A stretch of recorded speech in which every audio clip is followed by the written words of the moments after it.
നമസ്കാരം, പ്രവാസ് മലയാളിയിലേക്ക് സ്വാഗതം. ഇന്നത്തെ പ്രവാസ് ലോകത്തെ വാർത്തകൾ ഒറ്റനോട്ടത്തിൽ.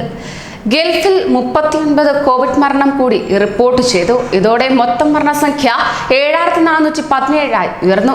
2968 ആണ് പുതിയ കോവിഡ് കേസുകൾ റിപ്പോർട്ട് ചെയ്തത്. ഇതോടെ മൊത്തം കോവിഡ് ബാധിതരുടെ എണ്ണം 8,45,000 ഉയർന്നിരിക്കുകയാണ്. 3000-ലേറെ പേർക്കാണ് പുതുതായി രോഗമുക്തി ഉണ്ടായത്. സൗദിയിൽ 23-ഉം ഒമാനിൽ 8-ഉമാണ് മരണം രേഖപ്പെടുത്തിയത്.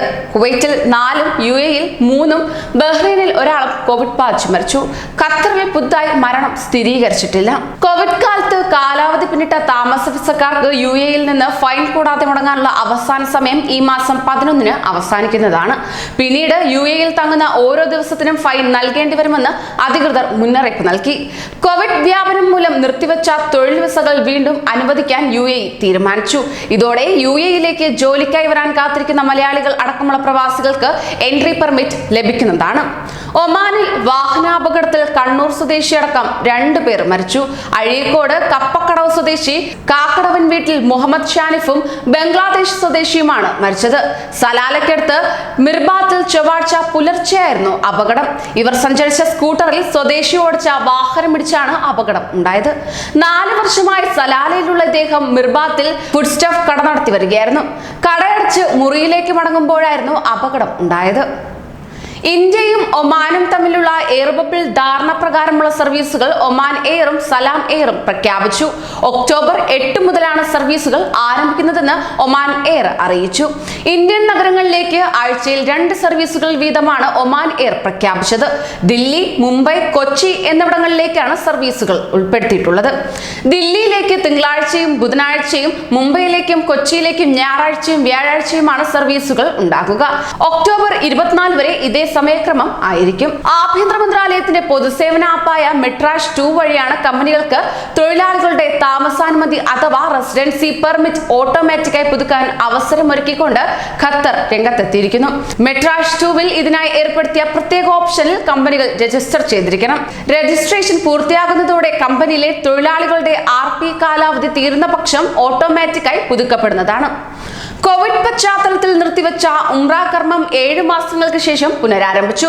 ഇന്ന് പുലർച്ചെയാണ് കർമ്മങ്ങൾ ആരംഭിച്ചത്. മുൻകൂട്ടി രജിസ്റ്റർ ചെയ്ത ആഭ്യന്തര തീർത്ഥാടകർക്കാണ് ഉംറ കർമ്മത്തിന് അനുമതി നൽകിയിരിക്കുന്നത്.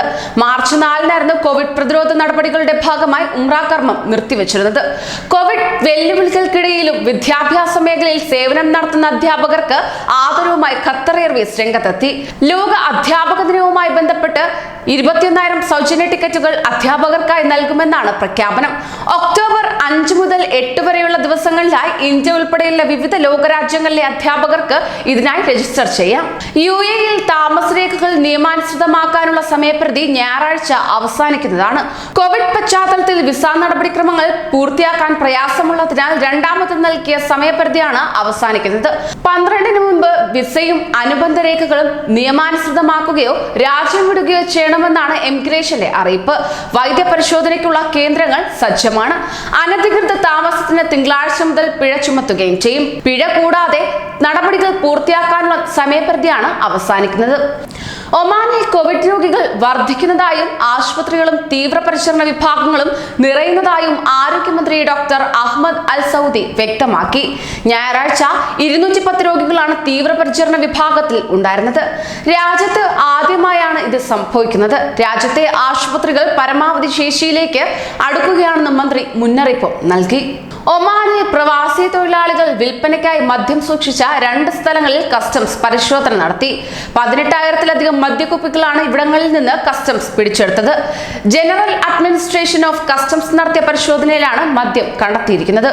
കൂടുതൽ പ്രവാസി വാർത്തകൾക്കായി ഈ ചാനൽ സബ്സ്ക്രൈബ് ചെയ്യൂ.